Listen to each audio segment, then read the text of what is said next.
Welcome to day 1 of Commit, 30 days of yoga. Today's flow is all about finding movement. We're going to be twisting, stretching, bending, folding. We're going to be working on releasing tension and on a few basics. Remember the cues that I give in today's video, because as this challenge moves on, I'm going to be cueing less for the poses that repeat themselves often. Please remember to subscribe to this channel and to give this video a like, and I love reading your comments below. And stick around to the very end where I'm going to break down a movement from today's video. Let's begin sitting in a comfortable, easy position, hands on your knees as you slow down your breath. Focus on getting long through the back and neck, chest lifted, shoulder blades down and back.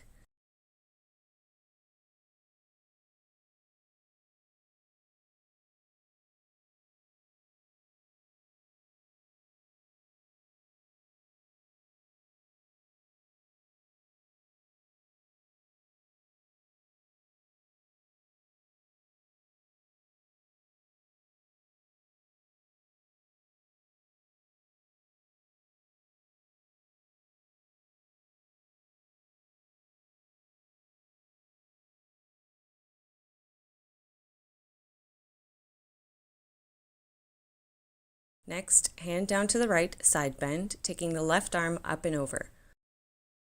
Option to lay the full forearm down to deepen the stretch if it feels good.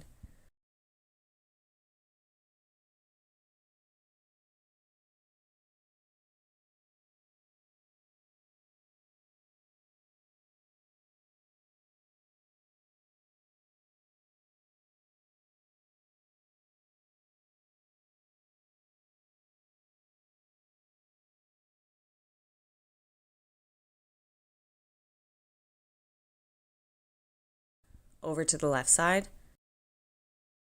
You can start with the hand down or move on to the forearm.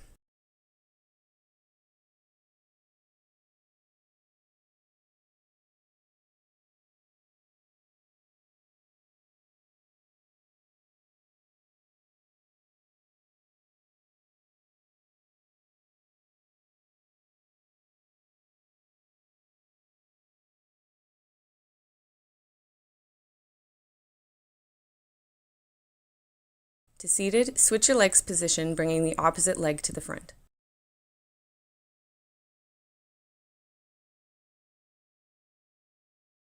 Going into a twist, left hand to right knee, turn to the right looking behind you. Still seated up tall, deepen the twist with each exhale. Keep the back hand close to the body to help you sit up taller.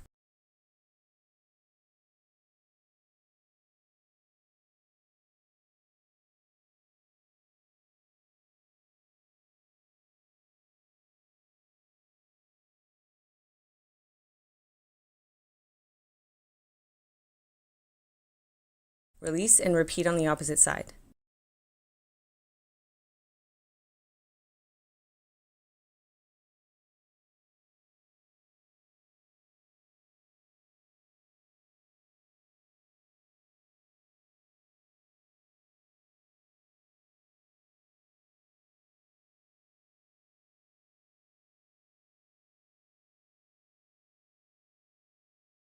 And release. Transition to a tabletop position, knees stacked under your hips, wrists lined up under shoulders. Spread your fingers wide, fingertips pressing firmly into the mat.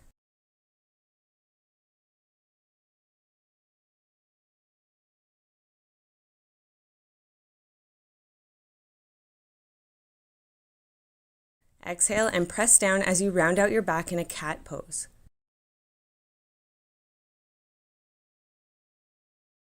Inhale, dip the belly in a cow pose. Continue moving through cat-cow, flowing with your breath. Exhale as you round out the back. Inhale as you dip the belly.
Coming to a flat back now, tuck the tailbone and tighten the core, drawing the navel in and up. Let's extend our right arm and left leg, bringing them as parallel to the mat as we can. On an exhale, drawing elbow to knee, rounding out the back like we did in cat pose, and then returning to extension 5 times.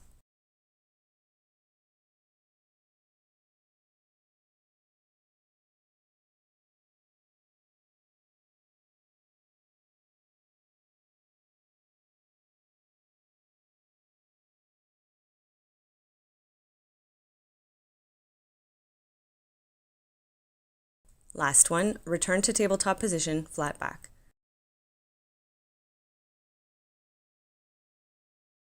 Extend the opposite side now, left arm, right leg. Reach elbow to knee 5 times. Exhale coming in, inhale reaching out.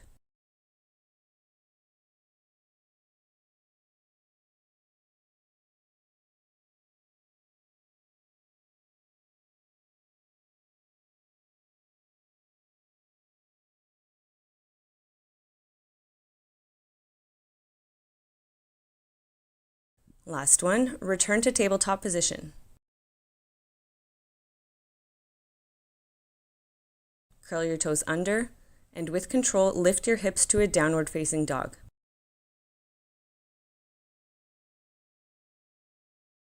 You can pedal out your heels here if it feels good. Reach that tailbone up high as you press the front of your mat away from you with your hands, stretching out the upper body. Your heels may or may not touch down. What matters more is getting long through the back and reaching the tailbone up.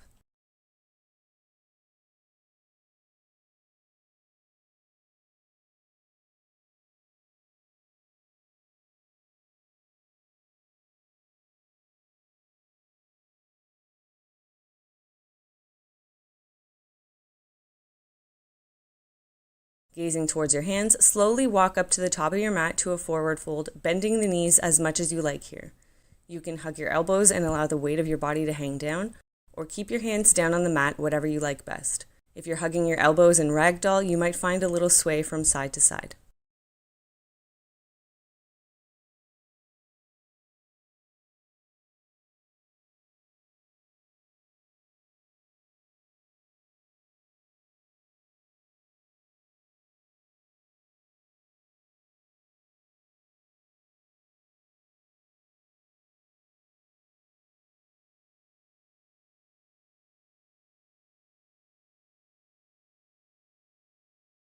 Now with your hands down, inhale and lift halfway to a flat back. Exhale, fold. Inhale all the way up to standing, arms up. Exhale, hands together at your heart.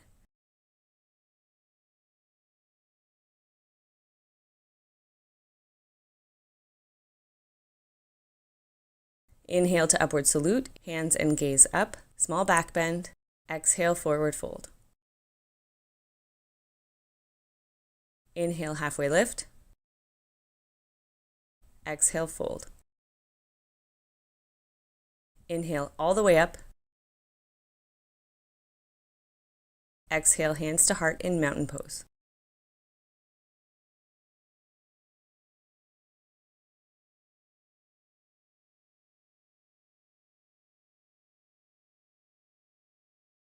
Inhale, upward salute.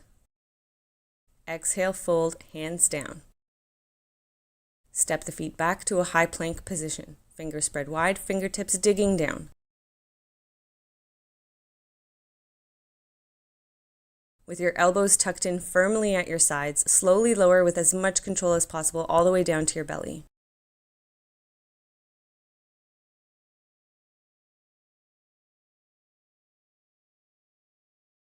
Line up your elbows beneath your shoulders, forearms down and parallel to each other, palms flat. Get long through the spine and neck, shoulder blades drawing down and back in Sphinx pose. Keep the legs strong, toes pointing straight back, chest lifted, gaze forward.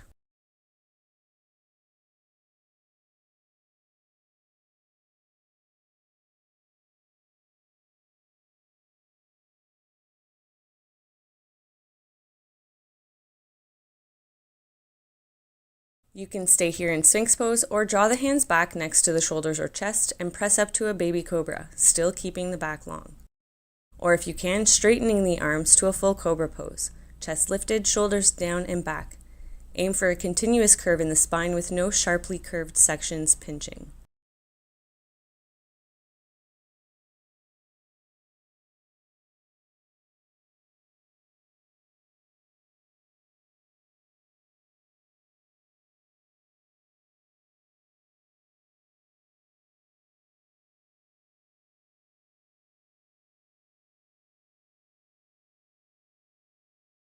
Wherever you are, lower the chest and press back to a child's pose. Hips over heels, focus on relaxing tension in your lower back.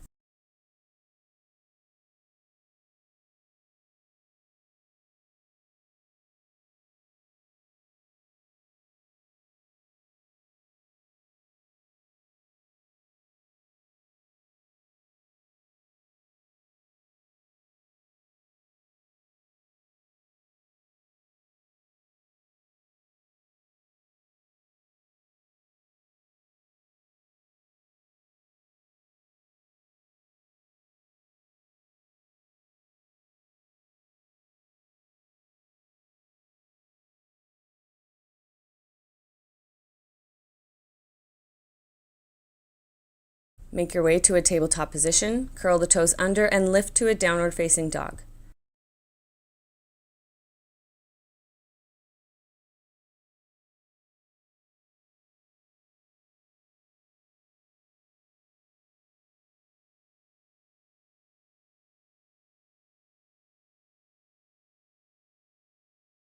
Next, you're going to raise the right leg, then step it through up between your hands. Make sure your stance is wide, like your feet are on train tracks, not a tightrope. Get strong through the legs, then lift the arms and body to a crescent lunge pose. The back heel remains lifted, toes pointing forward. Your front knee should be in line with your toes, not turning in, and lined up over the ankle, not beyond it.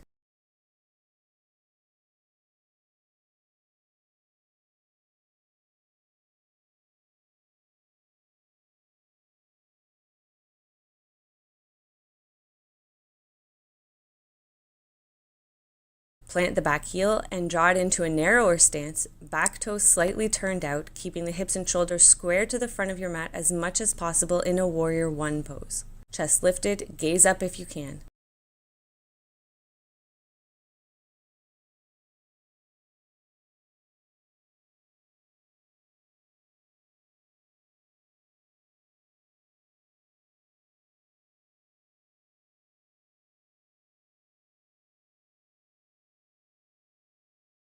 Straighten your front leg and fold, hands down to the mat on either side of the foot to a pyramid pose. Fold over the front leg as much as you can while keeping the leg as straight as you can. A slight bend in the knee if you need to.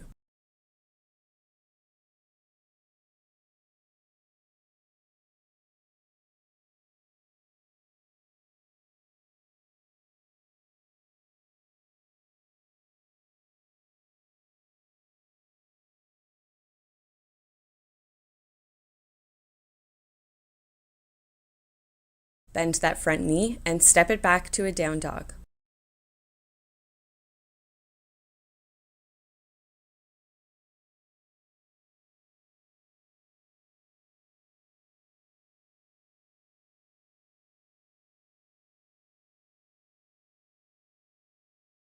Raise the left leg, then step it through between the hands, rising to a crescent lunge.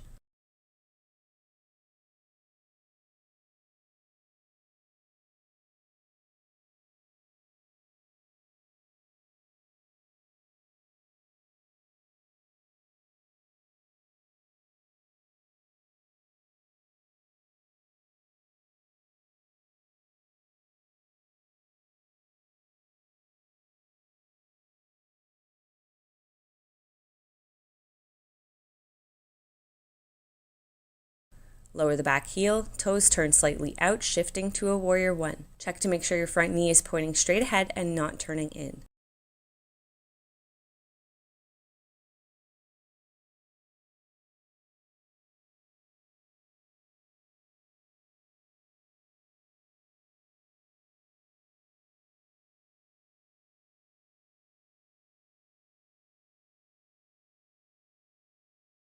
Straighten the front leg and fold over in a pyramid pose.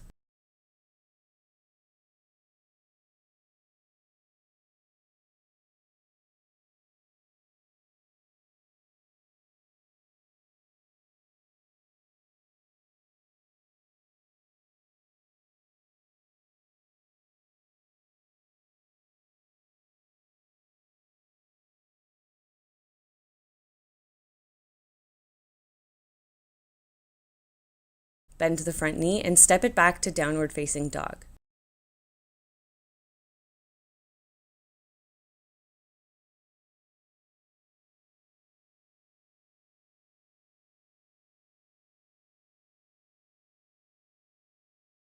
Next, we're going to step or hop the feet to the outsides of our hands, keeping the hips low in a garland pose. Here, your heels may or may not touch down. Reach your tailbone down, raise the chest up high, lengthening the spine and neck as much as you can.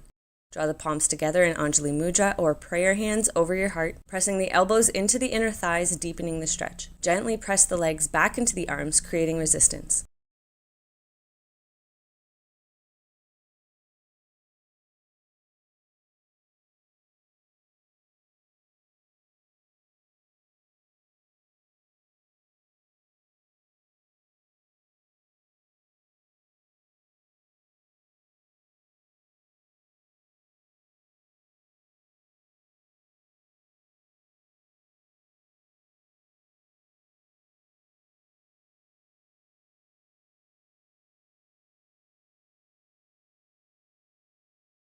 Lower to seated and bring the soles of your feet together in a bound angle position. Sit up tall, shoulders down, as you hold onto your feet or ankles. If you like, you can slightly lean the body forward to deepen the stretch.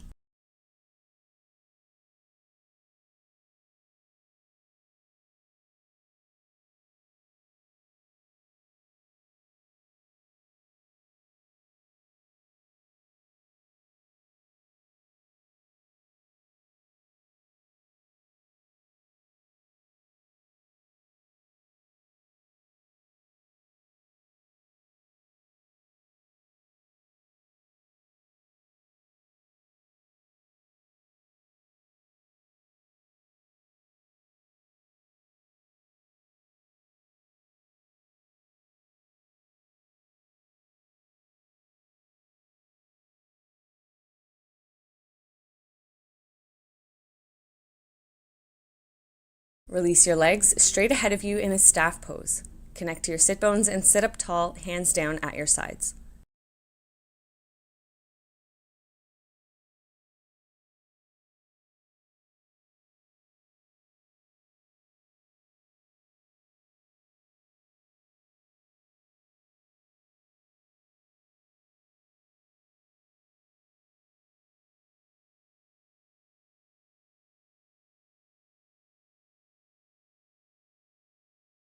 Draw your right knee in towards your chest, hug it with your left arm, and twist to the right, gazing behind you. Stay seated up tall, back hand staying close to the body for assistance. Keep the left foot flexed, toes pointing up.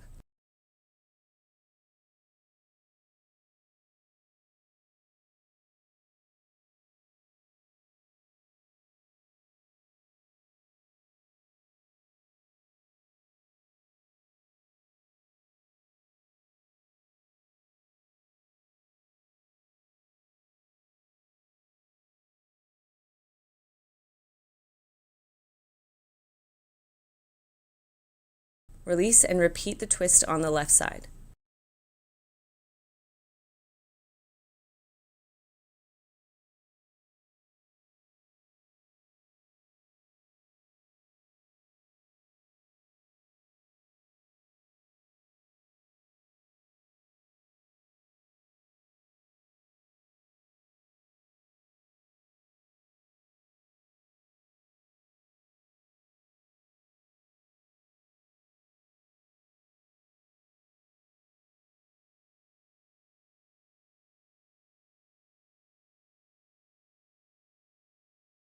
Release the twist, returning to staff pose, then lower down onto your back with as much control as possible, one vertebrae at a time.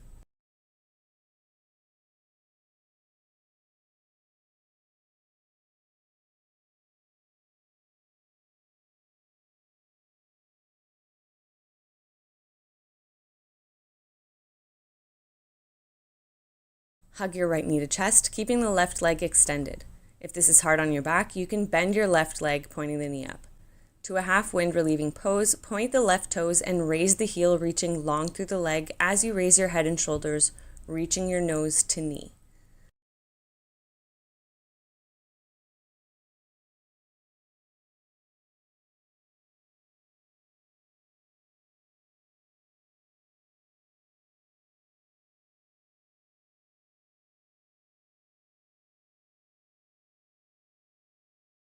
Lower with control, slide the left foot up on the mat and place your right ankle across the thigh. Pull the left leg in towards your chest in a reclined pigeon pose.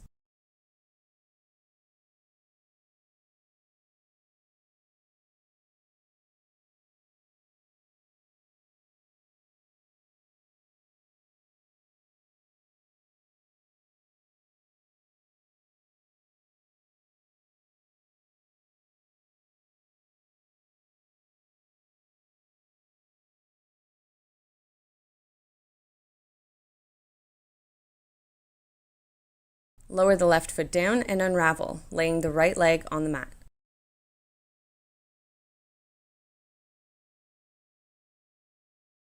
Draw the left knee in this time, pointing the right toes, and raise the right heel as you lift your head and shoulders, reaching knee to nose in a half wind relieving pose.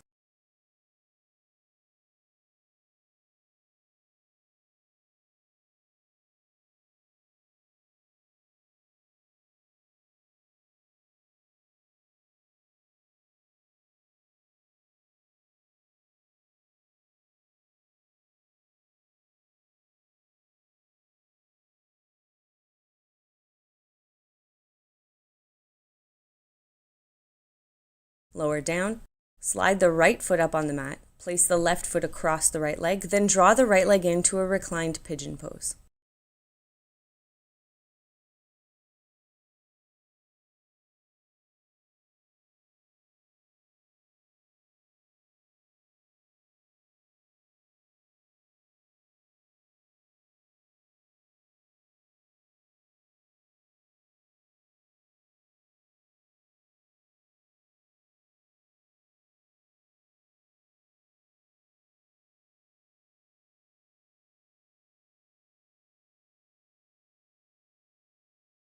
Lower the legs and unravel. Then release your legs and arms down to the mat, extending out and taking up space. Palms turned up and open, arms not touching the body. Scan the body from your toes all the way up to the top of your head, releasing any tension you feel along the way as you deepen your breath in Savasana.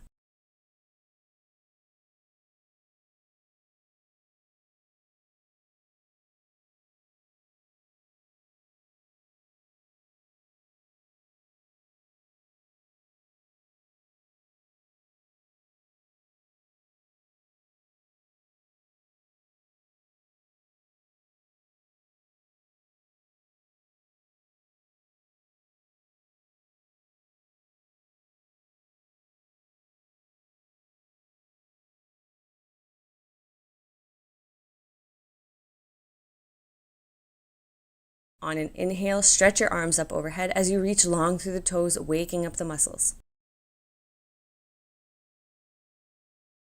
Take your time, coming back up to a seated position.